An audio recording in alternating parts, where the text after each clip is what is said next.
ನಾವು ಇವತ್ತು ಚಿಕ್ಕಮುಚ್ಚುಳ ಗುಡ್ಡ ಅಂತಕ್ಕಂಥದ್ದು ಬಾದಾಮಿ ತಾಲೂಕು ಬಾಗಲಕೋಟೆ ಜಿಲ್ಲಾಕ್ಕೆ ಬಂದೀವಿ. ಇಲ್ಲಿ ನಮ್ಮ ಈಶ್ವರಪ್ಪ ಕಟಗೇರಿ ಅಂತಕ್ಕಂಥವ್ರ ತೋಟಕ್ಕೆ ಬಂದೀವಿ. ಅವರು ದ್ರಾಕ್ಷಿ ಪೀಕನ್ನು ಬೆಳೆದಾರ. ಈ ಪೀಕ್ ಯಾವ ಥರ ಲಾಭದಾಯಕ ಐತಿ, ಯಾವ ಥರ ಅನ್ನೋದು ನೋಡಿ ನಿಮ್ಗೊಂದು ಚಿಕ್ಕದಾದಂಥ ಮಾಹಿತಿ ಕೊಡ್ತಾ ಹೋಗ್ತೀನಿ ರೈತ ಬಾಂಧವ್ರೆ. ನೋಡ್ರಿ, ನಮ್ಮ ಅಣ್ಣವ್ರ ತೋಟದೊಳಗಡೆ ಎಷ್ಟು ಚಂದ ದ್ರಾಕ್ಷಿ ಬಿಟ್ಟಿದೆ.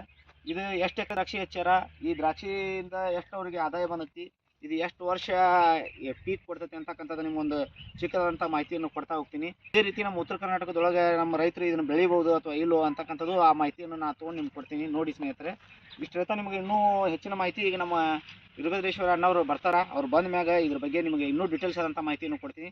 ನೋಡಿ ಸ್ನೇಹಿತರೆ, ಎಷ್ಟು ಚಂದ ಬಂದಿದೆ ಈ ದ್ರಾಕ್ಷಿ ಪೀಕ್.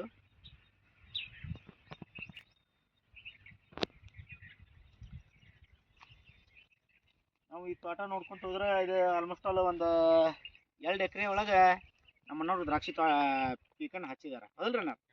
2 ವರ್ಷ ಹಚ್ಚಿದಾರೆ. ಬರ್ರಿ ನೀವು ಬರ್ರಿ.